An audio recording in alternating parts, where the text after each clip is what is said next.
Okay, it's time for us to get started. Hello and welcome to this edition of our global webinar series. Today's webinar is titled ESD, a fun trick but terrible for electronics. My name is David Adib and I am a senior technical marketing engineer here with KEMET in Florida, and I will moderate the webinar today. Our presenter today is Jekaterina Stael von Holstein. Hello, Jekaterina. Thank you for your time today. Jekaterina, please tell us a little about yourself before you begin your webinar. Please go ahead. Thank you very much, David. Hello, everyone, and welcome to this live webinar about electrostatic discharge, a fun trick but terrible for electronics.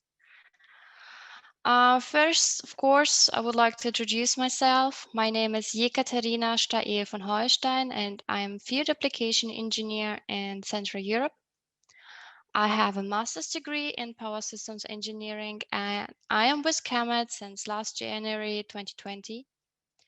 If you have questions to the topic electrostatic discharge, you can of course ask your questions at the end of this webinar, or you can also reach me using the following contact information. Feel free to contact me also in case of technical support regarding the passives. So let's go to the overview of the topics in today's webinar. We will talk about what is electrostatic discharge, or shortly ESD, and why is it so important to be considered in electronics. When we know that, we will answer the question, what can be done to avoid ESD? And here we will talk about general measures and ESD capacitors in detail. Of course, we need to know how the protection devices are tested in order to choose at the end the best component in the application. In this webinar, we also talk about what KEMET has to offer for ESD protection. And at the end, there will be also some additional interesting information for you to know. So let us start with the first topic. What is electrostatic discharge? Basically, this phenomenon happens due to friction or electrostatic induction. In any case, the negative charge goes from one object to another and becomes electrostatic. This charge is attracted to the positive charge. And this is why the hair of this little boy is attracted to the slide, or this poor cat has to deal with many non-electric nor magnetic polystyrene bits. The discharge happens when the charged body is held at an electrical conductor, which can be a part of a car or a doorknob. The negative charge goes then to the other body, and this is how an electrostatic balance is reached. Due to a phase difference between the two bodies, there is a voltage, and the balance is reached thanks to a very short period current. This current might hurt a little. The occurring discharge can reach up to 30 kilovolt and produce currents up to 30 amps. Even though those are both huge numbers, the pulse itself is very low, lower than 50 millijoule, and causes therefore no harm to a human body. The humidity plays a significant role for the discharge. The more humidity, the less static discharge occurs. And this can be seen exemplary on these values. When walking with rubber soles on the carpet, there can occur up to 35 kilovolt at 25% humidity. But when we have a higher humidity level, the voltage goes down to 1.5 kilovolt. Why are we talking about a context between ESD and electronics? Today, electronic devices become faster and smaller, and their sensitivity to ESD increases. The electrostatic parts fail when exposed to high voltages and currents, and therefore the ESD causes losses on productivity of small electronic parts. Also, during the operation of devices, the ESD leads to smaller reliability of the devices as catastrophic failures might occur. We are talking about billions of dollars lost annually. Before we find out how to protect our devices from ESD, we need to know what is the reason for ESD in electronics. Mainly the ESD pulses in devices come already during the manufacturing process and the environment. They come due to testing, packaging, and shipping. But also the end user and his environment have an ESD impact on the device. Especially near to connectors, the ESD is high during the friction of the plugging in and out, for example, the charger for smartphones. So basically, each process can introduce ESD into the device. And it takes only one strike to permanently damage the device. One tip: make sure to discharge your PCB before working on it. This is how electronics can be protected while usage, production, and repair. We have to distinguish between two failure types during an ESD event. One of them is a catastrophic failure, which causes the device to fail immediately. Well, this is troublesome, but at least this failure occurs mostly at the site of the manufacturer, and the end customer does not have to deal with it. The worst case occurs for the second failure type, which is the latent defect, as this failure is not detected immediately and all tests are passed only that the device fails later to the electrical overstress, which can be, for example, leakage current. This is the costliest failure, as often a replacement for the customer needs to be provided. The main parts of the electronics to fail are the small signal components like ICs and low power semiconductors. The ICs are made of transistors which have tiny gates with very thin dielectric. This dielectric can be easily broken down with ESD. Some devices like MOSFETs are damaged by relatively low ESD voltage pulses, for example 100 volt, maybe 300 volt. Others are better with 3 kilovolt. ICs have often minimal internal ESD protection, which can be still inadequate. Therefore, an external ESD protection is required. So what can we do in order to avoid ESD destructive events? The target is to limit ESD energy and ESD peak currents. And here we use two general possibilities. First, I can have a higher impedance of the circuit as ESD takes the path of the lowest impedance. But this method also might lead to unwanted losses. Or I can have an internal circuit with an integrated component to protect it and where the pulse is diverted to ground. In this ESD protection circuit, both the ESD component and the internal circuit need to withstand the ESD current. Common ways of protecting the circuit are the following: a spark gap on the PCB, Zener diode or a TVS, Varistas or an SMD-MLCC, or even a combination of all parts of the named ones. To each of these solutions, we will talk more in detail. But before, I would like also to mention that, of course, there are other possibilities like usage of dielectric overlay, which is almost mandatory for many applications. However, the overlay does not surround the whole application, and an ESD event can still bypass the overlay. This is why it is so crucial to think about ESD. What kind of ESD measures can we find commonly on a PCB? Quite often to find are spark gaps in different kind of shapes. When the voltage difference between the conductors exceeds the breakdown voltage of the gap, a spark forms.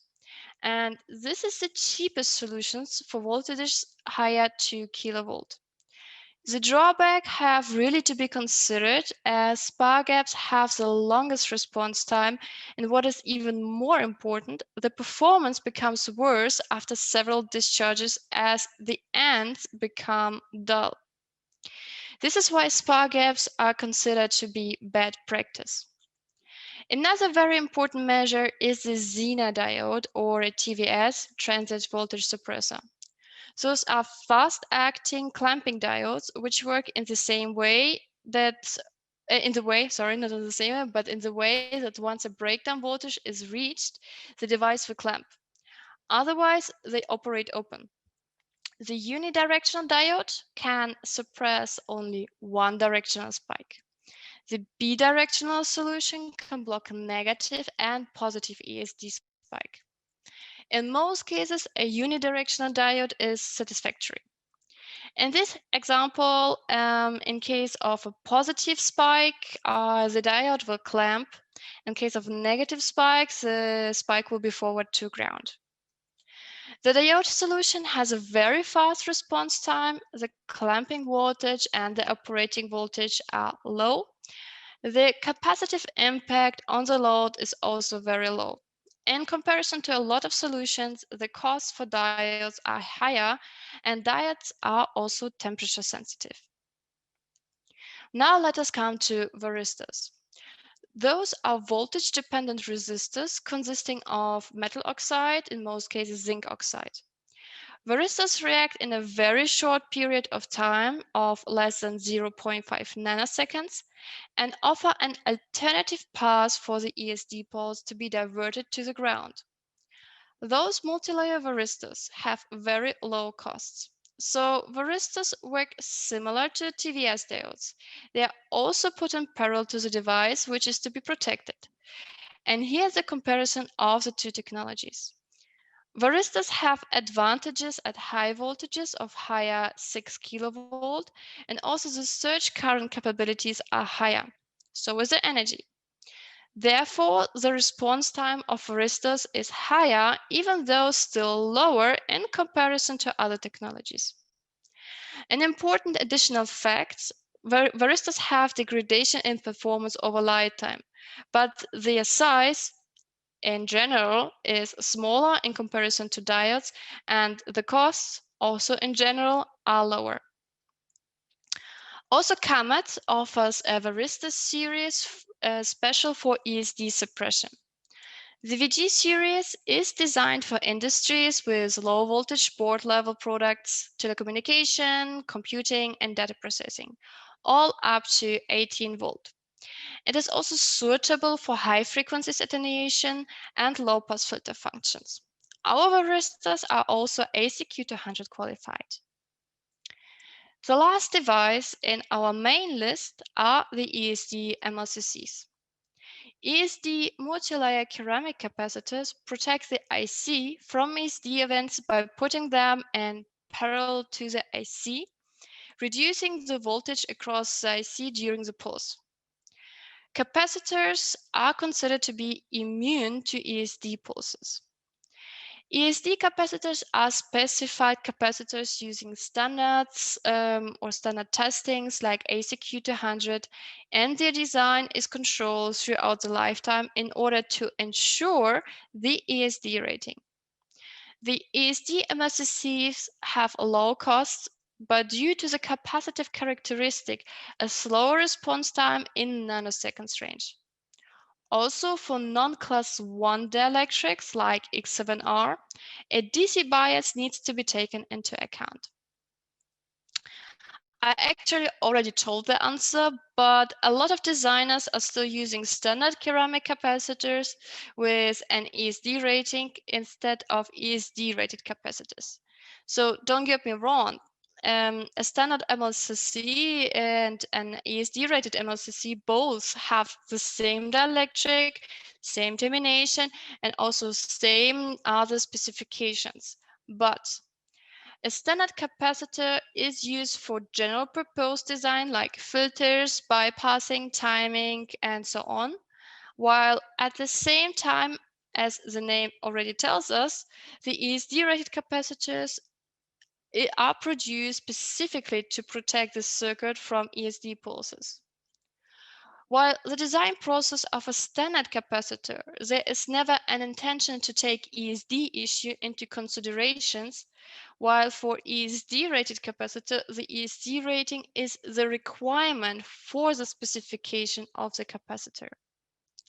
For a standard MLCC design, changes occur anytime, where the ESD rating can be affected without any mentioning of the change in the specifications. An ESD-rated capacitor, on the other hand, gives a guarantee that the ESD specification will not change. And also the samples are always tested for ESD before shipments if they correspond to ESD catalog specifications. This will not happen with standard MLCCs. Okay, now generally speaking, one point to highlight for ESD capacitors. Just because an ESD capacitor has a high ESD rating, it doesn't mean it's good for protecting against ESD. How does an ESD MLCC work? The capacitor C1 represents the ESD source, which can be, for example, a person's charge body. C2 is our MLCC ESD protection. When we have an ESD pulse, which enters our device, for example, through a connector, the MLCC and the ESD source will share the same charge as they are in parallel to each other. The MLCC capacitance is higher than the ESD source capacitance. The resulting voltage, VIC, across the IC will be therefore much lower than the ESD pulse. As the capacitance of the MLCC increases, the voltage across the IC will decrease further, providing a protection against ESD.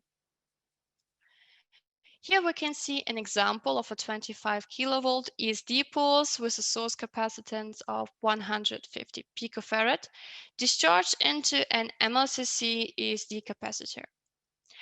As the capacitance of the MLCC increases, the resulting voltage decreases.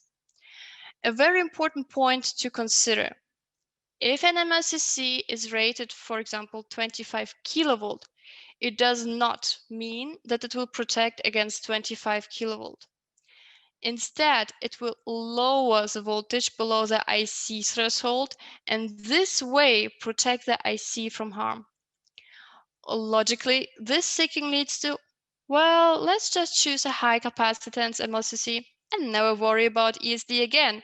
Well, yes and no, because there is a trade-off to be considered, a very important trade-off. The capacitance value of the MLCC will strongly influence the frequency range of the data line and so the data speed. Capacitance delay the pin signal. As the capacitance increases, the impedance will decrease and distort higher frequency data signals. For designers, it is therefore crucial to choose ESD protection that protects the IC and preserves the signal integrity of the circuit. How are protection devices tested? There are different models, which are also individual in each specification. The three most important ones are the following. The human body model is the most commonly used in qualification specifications. It is a standard to simulate a person becoming charged and discharged from bare finger to ground throughout a circuit. The machine model simulates a charge inductive object, well, this can be a machine, which is discharged through a device to ground. And then there is the charged device model, which simulates an IC becoming charged and discharged to a grounded metal surface without galvanic isolation. KEMET tests according to the human body model. We do not test per machine model, but we can estimate the value. Usually the stress level of the machine model ESD is approximately 10 times lower than that of the human body model ESD. KEMET does also not test ESD per charge device model. And here we also cannot provide any estimated value. There are many more models used in the industry, and also each model, also including this one, has its own variation. As KEMET tests according to the human body model, here is the test setting, which is described in the ACQ 200 specification. With 2 kilo ohm, 150 picofarad, a passenger outside or inside a vehicle is simulated. The 2 kilo ohm correspond to human skin discharge. The apparatus for the test consists of an ESD pulse simulator with an equivalent passive component human body model ESD circuit as shown in this figure, supplying pulses which meet the waveform requirements. And here's an example of the KEMET testing equipment. You can see the ESD gun and the different ESD tips. The sharp tip is for contact discharges. The round tip is for air discharges. Both are specified in the ACQ 200 as for very high voltage levels, higher 8 kilovolt, the discharge always starts in the air. For direct contact testing, the source capacitor is in direct contact with the capacitor or part under test. The specified voltage levels are between 1 and 8 kilovolt. For air discharge testing, the voltage is first discharged throughout the air and then through the capacitor under test. Here, the voltage levels are specified between 12 kilovolt and 25 kilovolt. Here is our test method flow for testing parts according to the ACQ 200. We take 15 pieces for testing, which are tested for one stress voltage level only. One pulse of each polarity is applied. The resistance is, as already mentioned, 2 kilo ohm and the capacitance is 150 picofarad. In the test environment of the ESD pulses, there are 22 degrees C plus minus 5 degrees C with the relative humidity between 30% and 60%. All tested pulses are tested completely in their parametrics. So in the first step, a pulse of 6 kilovolt is applied. If the component exceeds the allowable shift value, it is passed to the next lowest pulse, which is here 2 kilovolt. If the test is passed, the next hardest pulse is applied, which is 12 kilovolt.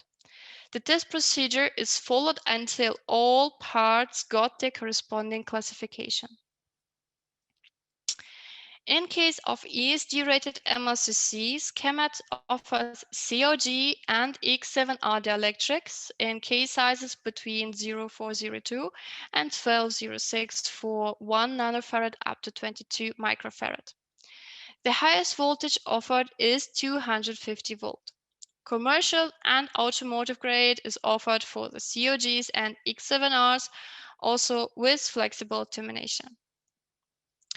What interesting information can be also considered? It is often heard that MLCCs are not ESD sensitive, but what does it mean?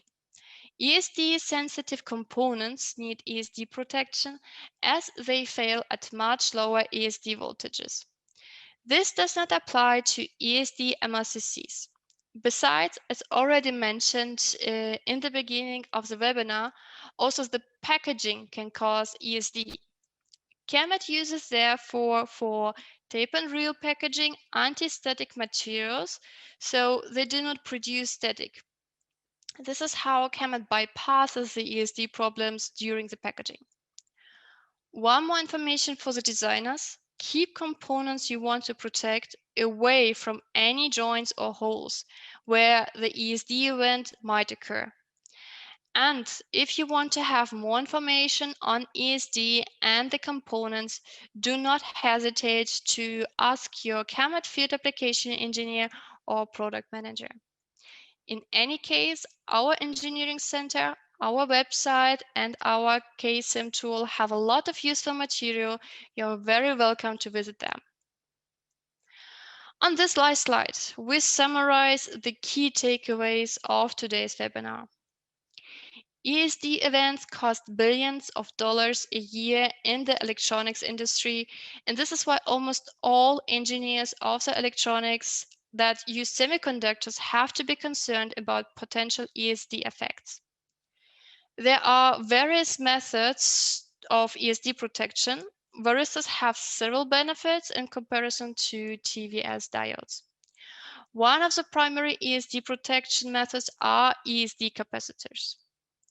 KEMET has both COG and X7R ESD rated capacitors. There are also various models to test ESD level, and KEMET ESD offering is tested per ICQ 200 human body model. Well, you can use any capacitor for ESD protection, but ESD rated capacitors are guaranteed to meet certain ESD requirements. And with this, I say thank you very much for attending this webinar. And I think now, David, it is time for the questions. Yes, thank you very much, Jekaterina, for this presentation. And yes, we do have a couple of questions that came through the chat, the Q&A, excuse me. The first question says, what are the major construction differences between standard and ESD rated MLCC capacitors? The question, I think, asks about the difference in construction between the two. The construction is the same, but for the standard capacitors, an ESD rating was never one of the requirements during the construction. So basically, if you have a standard capacitors with an ESD rating, nobody can guarantee that this capacitor will always have this rating if you just order always the same. If you order an ESD rated capacitor, you have an assurance that it will be always the same ESD rating. And this is the main difference. And this capacitor was just modified to meet the requirements of ESD. Okay, thank you.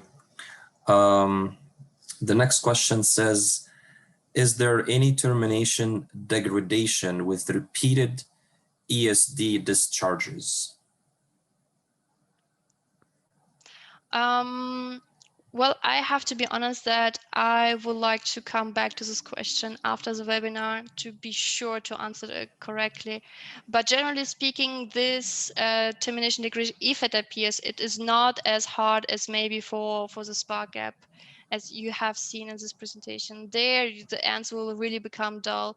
For the ESD capacitor, this will not, if it happens, it will not be that hard. Okay. But I will come back to this question later. Sure, thank you. We have another question that says, any differences between the DVDT rating of standard and ESD rated MLCC capacitors? No, it's the same. Okay, that was an easy one. We actually do have a number of questions that keep coming in. So the next one says, ESD problem on the packing. Is it the component manufacturing process failure? It's not a failure, it's just during the packaging that if you do not use anti-static materials, that this might occur, but it can also occur when you put the component, it can be a capacitor or anything else, out of the package and while you are handling with it on the PCB. So this might occur at any time, but in order to bypass the packaging ESD problem, which might occur, KEMET uses the anti-static packaging for tape and reel packaging, but it can occur in any other case as well. So make sure that while designing or while handling with the PCB, you always discharge the PCB, and also that you keep really critical components away from any connectors. Okay. And we do have two more questions to go, if that's okay with you. Sure. Okay. For an ESD capacitor, do we test the leakage current after the ZAP? ZAP, I guess.